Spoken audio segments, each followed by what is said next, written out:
Hey, good morning, traders. John Caruso coming back to you here. Today is Monday, August 23rd, with a quick pre-market video here for you.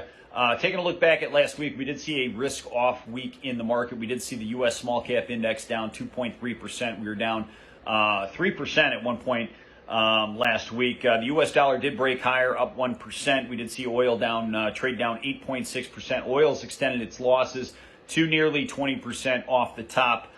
Copper down 5%, soybeans down 5%, silver down 3%, and platinum down 3.5% as well. As we come into today, we do see a vastly different market.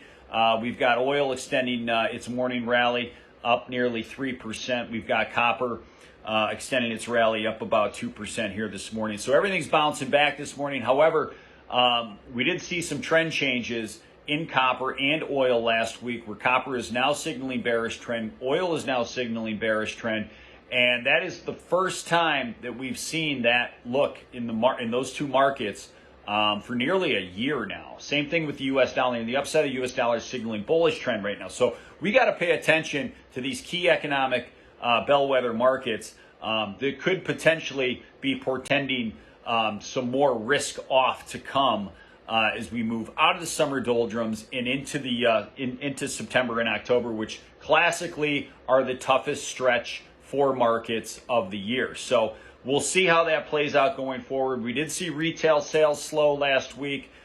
We did see consumer confidence fall flat on its face. So there's a lot of talk and narratives going around about peak cycle. That is very possible that we are experiencing that right now.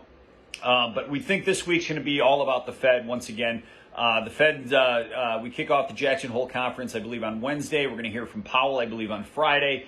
And what the Fed's going to try to do is they're going to try to pull off the most dovish taper they can possibly pull off going forward. So expect a lot of rhetoric around the taper. The taper talk is going to be thick going forward. That by the time the taper actually comes to fruition, perhaps later on this year, that the market's already priced it in. It's not going to matter as much, and that's how we're going to move forward. So how we see the tape playing out between now and year end, we do think we've got a period of risk off, some higher moments of volatility to come in September, potentially in October. That's going to be setting up for your next best buying opportunity, we think, into year end, where we could potentially see an everything rally where you see big, large caps, small caps.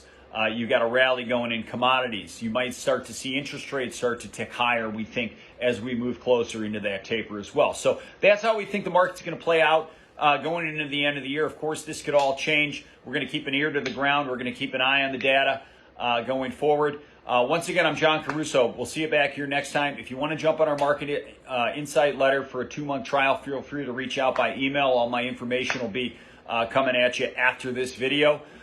Good luck out there. We'll see you back here next time. Take care.